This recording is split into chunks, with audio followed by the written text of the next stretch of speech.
humble African woman walked into the wrong office for a job and became the wife of an Arab executive. She was desperate. No money, no family, no future. Just a quiet prayer whispered that morning before stepping into the city that had already chewed her up and spit her out more than once.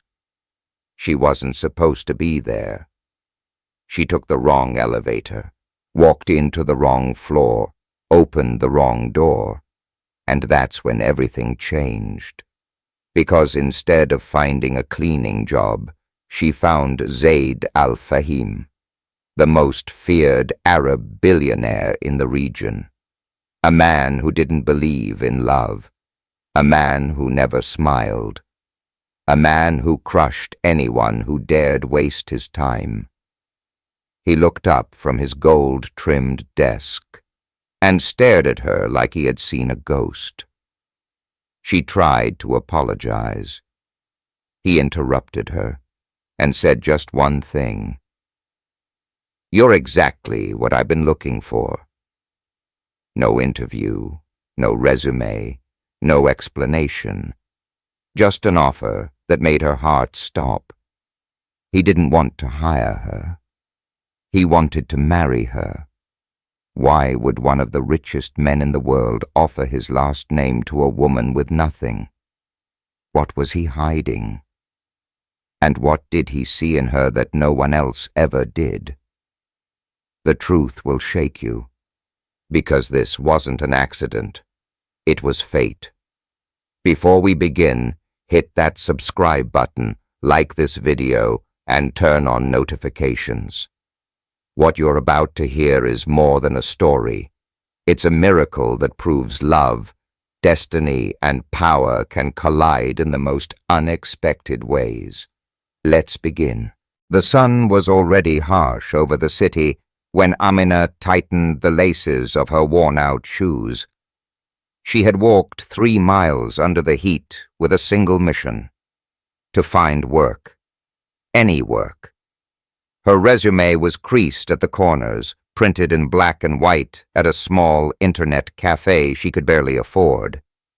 There were only 3 copies. She couldn't afford a 4th. She didn't know anyone in the city. No family, no friends, just prayers. Her parents had died when she was 16. Since then, life had been about survival. Some nights she skipped dinner so she could save a few coins.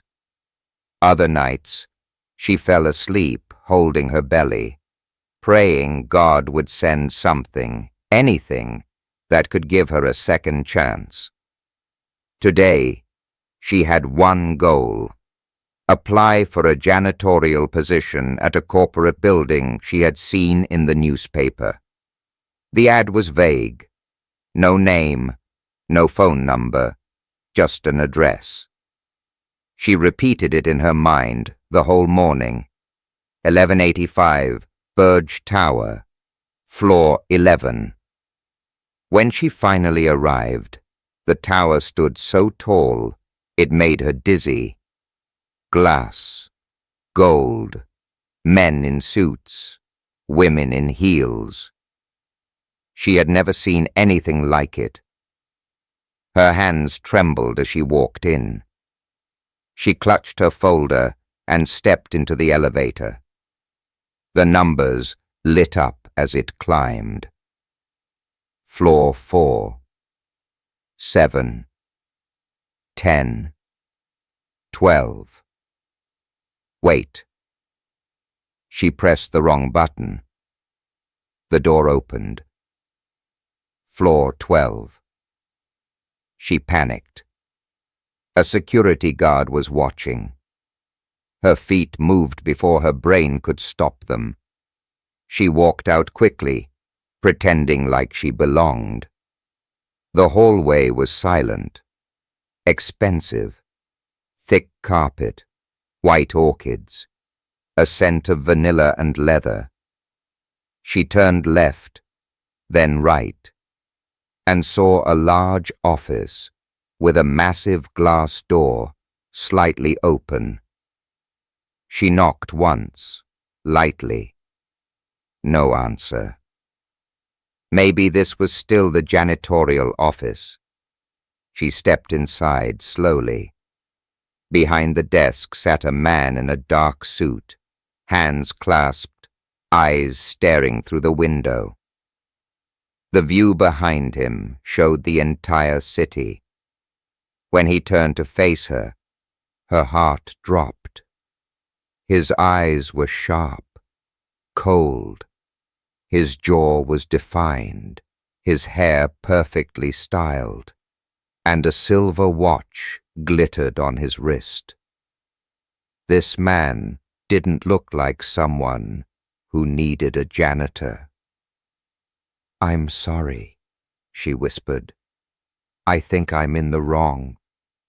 "Come in," he said firmly. She froze. He stood slowly and approached, his footsteps echoing in the quiet room. Now, only inches separated them. Her eyes stayed down. She couldn't bring herself to meet his gaze. "What's your name?" he asked. "Amina," she answered, voice barely audible. "And what are you here for, Amina?" She tried to explain, fumbling with her folder.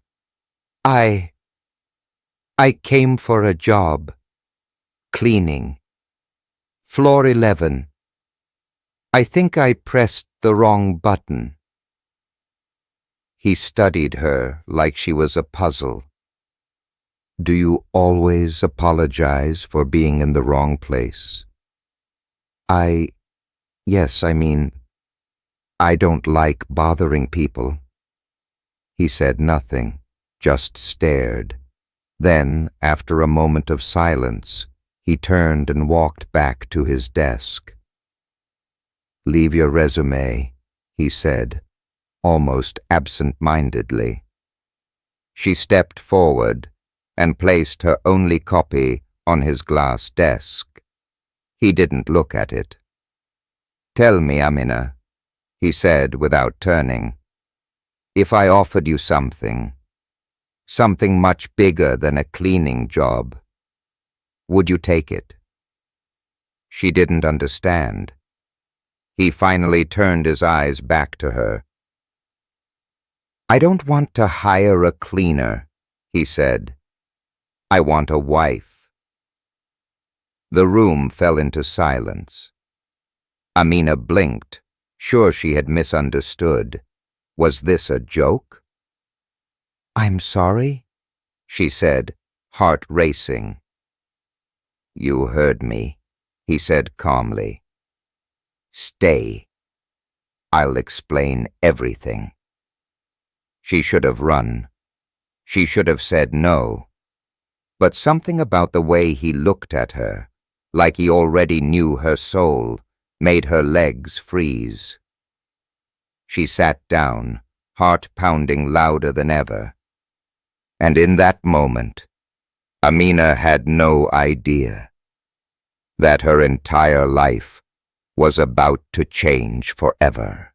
Amina's fingers gripped the edge of the chair as she tried to stay composed. She didn't know where to look. The walls were glass, the floor was marble, and the man in front of her, the one who just said he wanted her as his wife, was now pouring himself a glass of water, like this was the most ordinary thing in the world. She didn't speak, not yet, because what could she even say? Zaid al-Fahim. She recognized the name the moment he introduced himself. The same man whose face appeared on magazine covers. The same man whispered about in the markets. A billionaire. A legend. And a mystery. He had built an empire from oil and technology. Ruthless in business. untouchable in court, and famously single. Until now. Zaid finally looked at her again. "I know this sounds unusual," he said, "but I don't do things the usual way." She took a shaky breath. "You don't even know me." He tilted his head slightly. "I know what I see." "And what is that?" "A woman who doesn't pretend. A woman who didn't come here for money or attention. A woman who walked into my office without makeup, without lies, and didn't try to sell herself like the rest of them."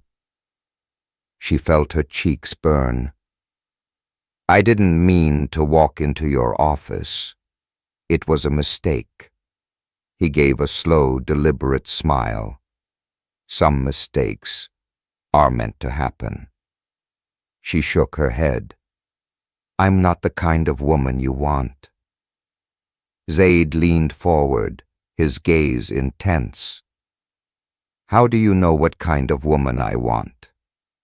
Amina had no answer. All she knew was this couldn't be real. She had come looking for a job, a chance, not a husband. He stood and walked toward the window. "I'll make it simple.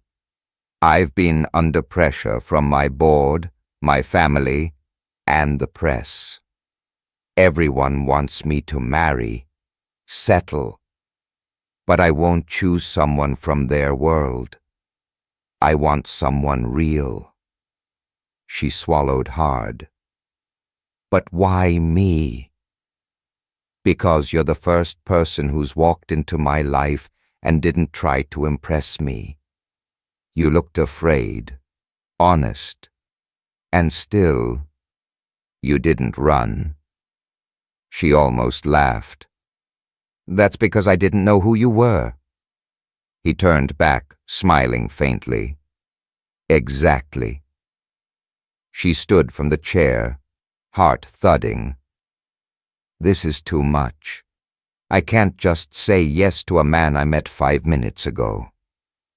"I'm not asking for love," he said quietly. "Not yet. I'm asking for a chance, a marriage built on something stronger than lust or lies." "What would I even become to you?" she asked.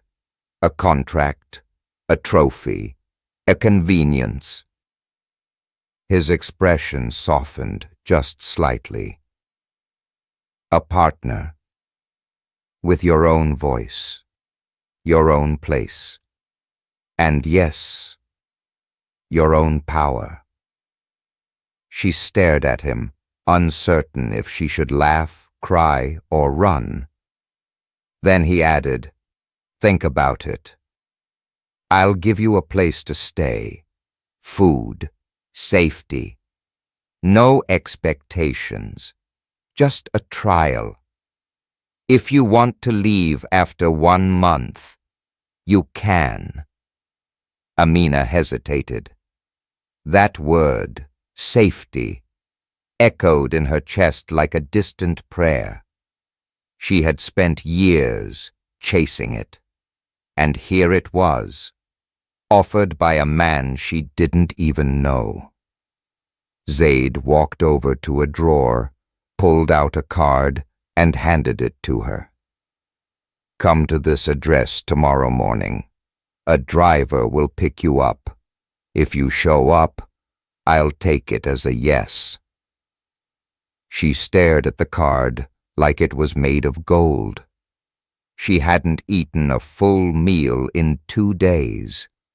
Her rent was overdue, and she had nothing left to lose. But could she really say yes to something this insane?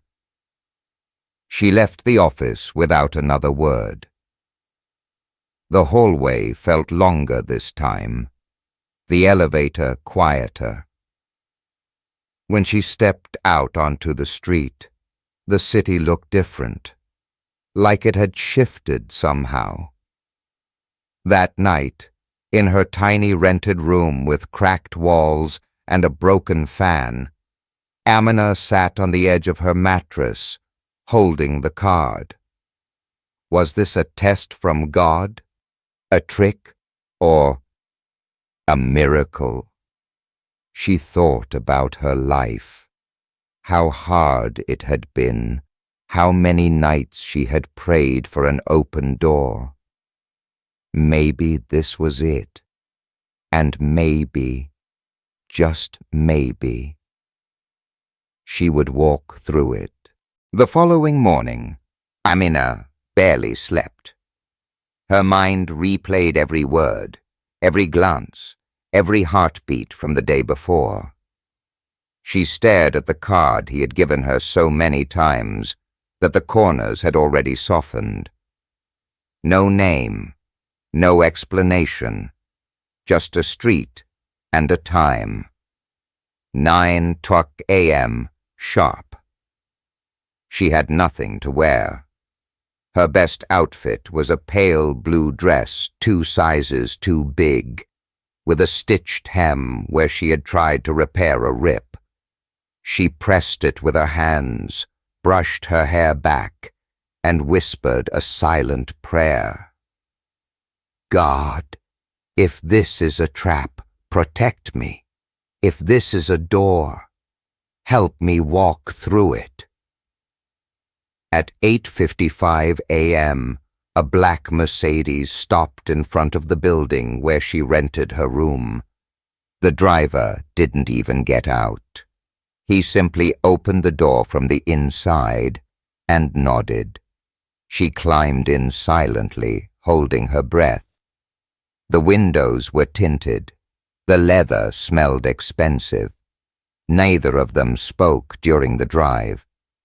As the car climbed the hills outside the city, Amina's hands began to sweat. The buildings disappeared. Trees replaced concrete. Mansions replaced apartment blocks. And then they arrived. Iron gates opened automatically. Beyond them stood a house, no, a palace, made of white stone and golden glass. Water flowed along both sides of the marble entrance, and statues lined the path like quiet guards. She had never seen anything like it. It looked like something out of a movie. The driver finally spoke. He's waiting.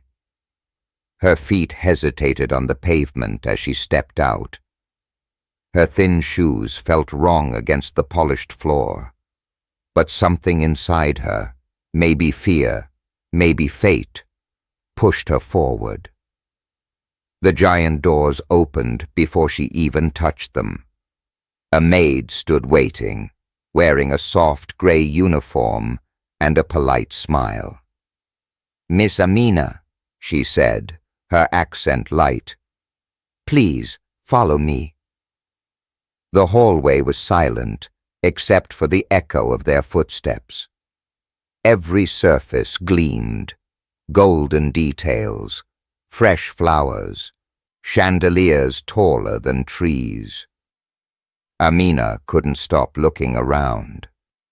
They led her to a room overlooking a garden so perfect it looked fake. There, seated by the window, was Zaid. This time, he wasn't in a suit. He wore a white shirt, unbuttoned at the top, and dark slacks. Barefoot, relaxed, but his eyes were just as sharp. "You came," he said, standing slowly. She nodded, unsure if her voice would work. "I wasn't sure you would," he added. "Neither was I." He gestured to a seat across from him. Tea was already served. Fresh dates, sliced fruit, napkins with embroidery. "This will be your home for the next 30 days, he said, "if you stay." She looked around again. This place, it's not real. He smiled faintly. It's real. You just weren't meant to see it. Until now. They sipped tea in silence for a few minutes. Then he leaned back, his voice calm. Let's be clear, Amina. I don't need a wife to impress anyone. This isn't a publicity stunt. And I'm not a man who begs for company. If you say yes to this, I will give you a life you've never dreamed of. But I won't tolerate lies or games. She nodded slowly. And what do you expect from me? Loyalty, honesty, and presence. That's all. I don't need you to love me today. I just need you to show up. Amina swallowed. And what do I get? He looked her straight in the eyes. Dignity, protection, and freedom from the hunger that's followed you your whole life. The room was silent. Amina stood and walked slowly to the glass window. Outside, the garden glowed with morning light. Birds danced above fountains. It was a life she had only ever seen in magazines, in dreams. Then she turned to him. 1 month, no promises. He stood too. 1 month. They shook hands. His grip was warm, strong, and in that moment, something passed between them. Not romance, not passion, but something older, like two storms recognizing each other. Suddenly, the maid reappeared. Sir, it's your brother. He's here. And angry. Zaid's jaw tightened. Let him wait. No, the maid said nervously. He came through the back. He's already in the East Wing, and he says, you've made a mistake that could cost everything. Amina froze. Zaid turned toward the hallway with ice in his eyes. And that's when she realized this wasn't going to be a fairy tale. This was a war. The sound of footsteps echoed down the hallway like a storm approaching. Amina stood frozen, her hands clasped tightly in front of her, as Zaid's entire posture changed. The calm, measured billionaire, who had just offered her dignity and safety, was gone. Now he stood like a man ready for battle. The double doors burst open. A man walked in, tall, broad, with thick, dark eyebrows and a trimmed beard sharper than his voice. He wore a navy suit, but unlike Zaid's tailored elegance, this man's energy was volatile. His presence filled the room before he even spoke. Is this a joke? The man growled, his eyes locking onto Amina like a threat. Zaid, tell me this is some kind of twisted social experiment. Amina instinctively stepped back. The man's tone was cruel, his eyes colder than anything she had seen. Zaid didn't flinch. Azim, you're not welcome here. This is my family's home too, Azim snapped. And I won't sit quietly while you destroy everything our father built. Amina felt like she had just walked into the center of a war zone. Zaid stepped forward, placing himself between her and his brother. You don't get to question my decisions. Not here. Not ever. She's a nobody, Azim barked. Look at her. She walked in off the street, and you're calling her your wife? I said I will make her my wife, Zaid corrected, voice low but razor sharp. There's a difference, and it's not your concern. Azim laughed bitterly. You think the board will accept this? That the press won't have a field day? She's not one of us. She's not even— Don't finish that sentence, Zaid interrupted, his voice dangerous now. The tension was electric. Amina's heart pounded. She wanted to disappear. Her throat tightened, but she refused to cry, not in front of them, not in this palace where she already felt so small. Zaid turned to her, his voice gentler. Amina, wait in the west garden. There's a bench near the olive trees. Give me a moment with my brother. She hesitated. Are you sure? I'll be there shortly, he said. I promise. She nodded and walked out silently, her steps echoing until she turned the corner. The hallway stretched long and cold as she moved toward the garden. But even with the beauty outside, she couldn't breathe properly. Her fingers trembled. What had she gotten herself into? Behind her, voices escalated. She couldn't hear the words, but the emotion carried through the marble walls. Rage. Accusation. Something more. She sat on the stone bench, surrounded by green trees and the distant sound of birds. But her mind was spinning. He had promised protection, a second chance, a life beyond pain. But now she saw the cracks. The powerful man offering her safety was at war with his own blood. And what did she know about him, really? The garden was beautiful, but it wasn't hers. Not yet. Maybe not ever. Suddenly, soft footsteps approached. She turned. It wasn't Zaid. It was Azim. He walked slowly, his hands behind his back, gaze fixed on her. She stood immediately. Zaid asked me to wait for him. I know, Azim said. I'm not here to argue. She didn't believe that for a second. He stepped closer. You look like a good woman. Simple, honest. Which is why I'm going to tell you something Zaid never will. She remained silent, heart racing. My brother, he's not who you think he is.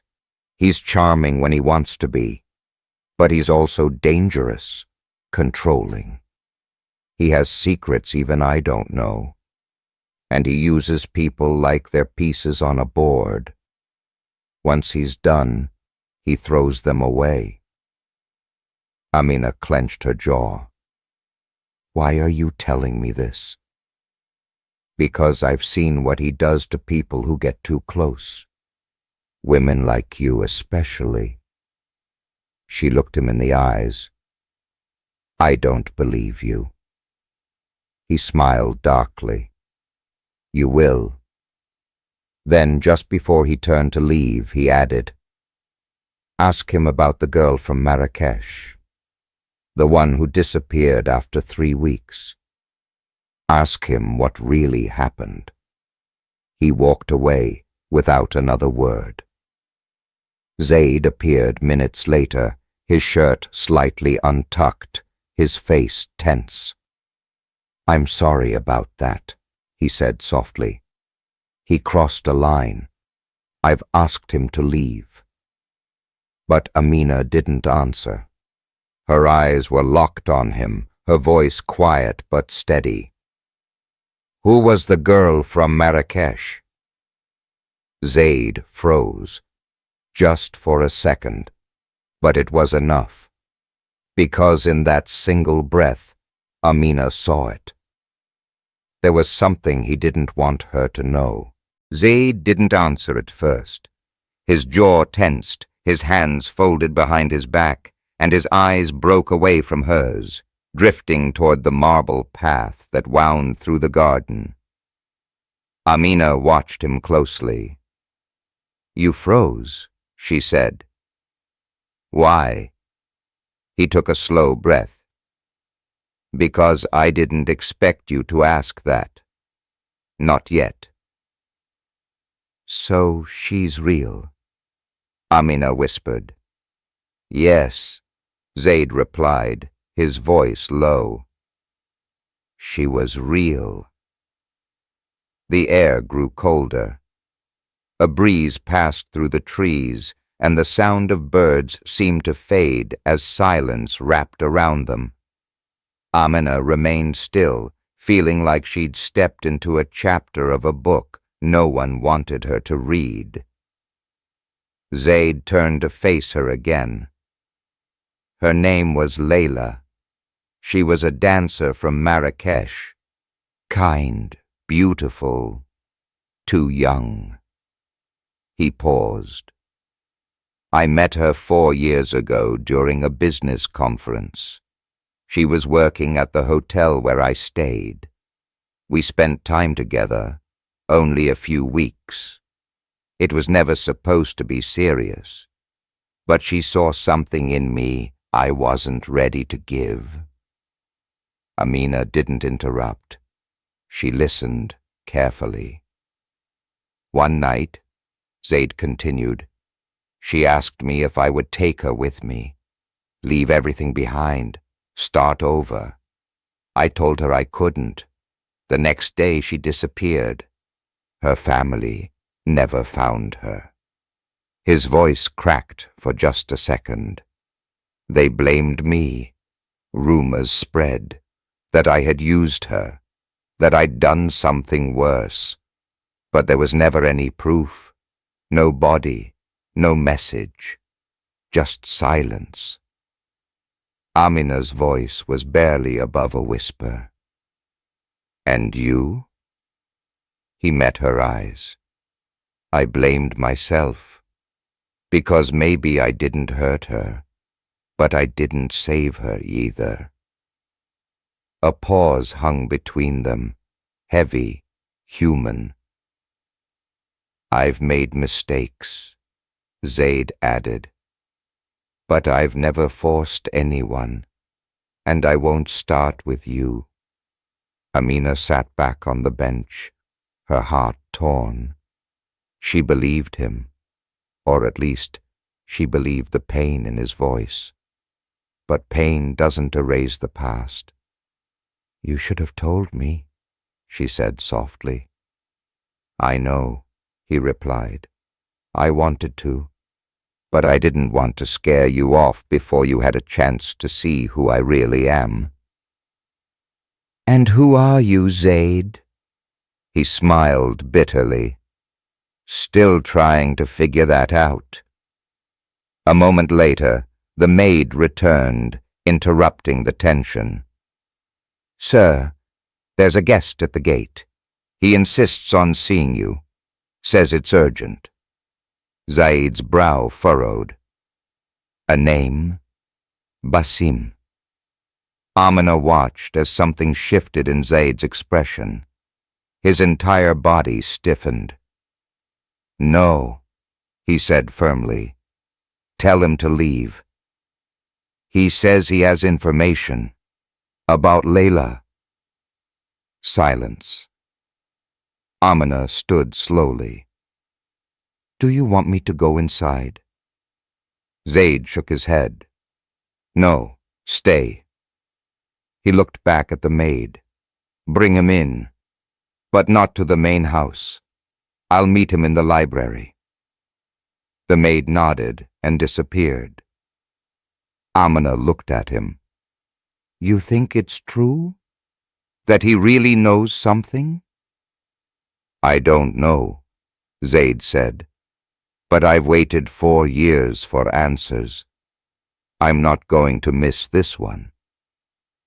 Minutes later, Amina followed Zaid down a long corridor to a private library filled with dark wood, old books, and a fireplace that crackled faintly in the background. Basim was already waiting. He was younger than Amina expected, dressed in street clothes, with sharp eyes and a nervous twitch in his fingers. He looked like someone who lived between secrets. "Zaid," he said with a small nod. "Long time." "What do you know?"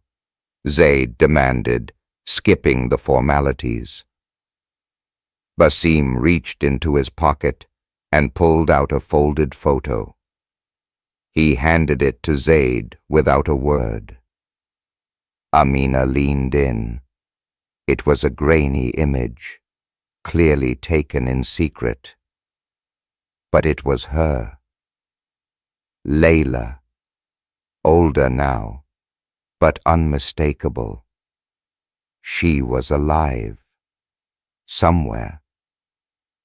"She's in Istanbul," Basim said, "working under a different name. I have the address, but there's something else." Zaid's face darkened. "What?" Basim hesitated. "She has a child," he whispered, "and she says it's yours." Zaid went completely still. Amina felt the ground shift beneath her.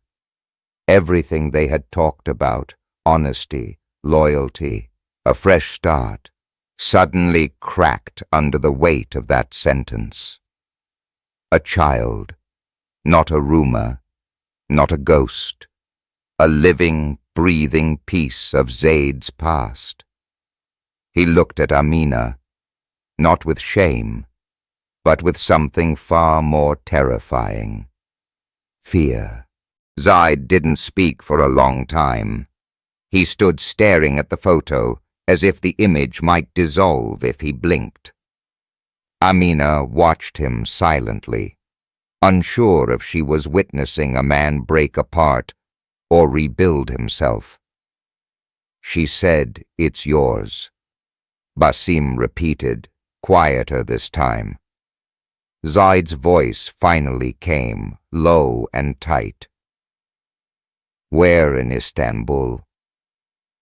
Basim gave him an address scribbled on a torn envelope. Amina stepped back, giving them space, but her heart was running. A child. That changed everything. Zaid turned to her. "I have to go. I need to see her. To see if it's true." She nodded, numb. "Then go. I want you to come with me." Those words stopped her. He didn't ask out of guilt or pressure. He was asking her to witness a truth he had buried for years. And somehow, she said yes. The next morning, they were on a private plane to Istanbul. Neither of them slept. Neither of them spoke much. The city welcomed them with rain. The building was tucked into a narrow street behind a busy market. Zaid walked ahead, shoulders tense, heart louder than the storm above. When the door opened, she was there. Layla. Alive. She stared at him for a long second, then pulled the door wider. "I knew you'd come." Inside, the room was small but warm. A boy sat on a rug, drawing shapes with colored pencils. Zaid's knees nearly gave in. He didn't need a DNA test. He knew. The boy looked up with bright eyes, then tilted his head.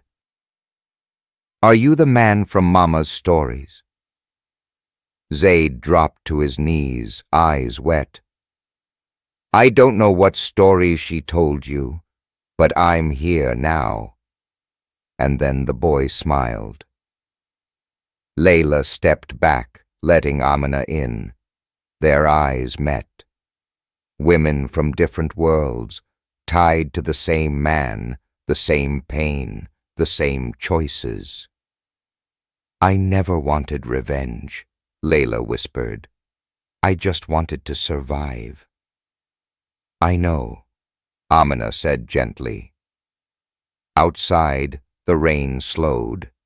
Something had shifted. Zaid spent the night talking to his son, asking questions, listening, laughing, crying. Amina watched from the corner, unseen, but deeply present. She had never seen him like this, vulnerable, open, afraid, and for the first time, she understood. Zaid was not a monster. He was a man who had spent too long running from the pieces of his soul. In the morning, he stood beside Amina. You still want to marry me? He asked softly. Now that you've seen everything? She looked at the boy, at Layla, at him. No, she said. His face cracked. I don't want to marry the version of you who hides, she continued. But if this is the real you, then yes, I do. He exhaled for the first time in years, and when he reached for her hand, she didn't hesitate. Layla walked over and handed Amina something. It was the old photo of Zaid and the boy. Whatever happens next, Layla said, raise him with truth. They nodded, all of them. Something unspoken sealed the space. Family, after all, was not about blood. It was about courage. The wedding was private, no cameras, no diamonds, just a quiet ceremony on the edge of Zaid's estate, under a tree that had stood longer than any of them. Amina wore a simple white dress. Zaid wore traditional robes. The boy held both their hands, and when the vows were spoken, Amina didn't just say yes. She whispered, thank you, for choosing her, for telling the truth, for letting her be part of something bigger than survival. Months passed. The media caught on, of course. But the story wasn't about scandal anymore. It was about love that began with a mistake and became destiny. Zaid's empire didn't fall. It transformed. And Amina? She didn't just become a wife. She became a symbol of strength, of grace, of the kind of love no one expects, but everyone hopes for. If this story touched your heart, subscribe to the channel, leave a like, and share it with someone who still believes in second chances. Because sometimes, the wrong door leads you exactly where you belong.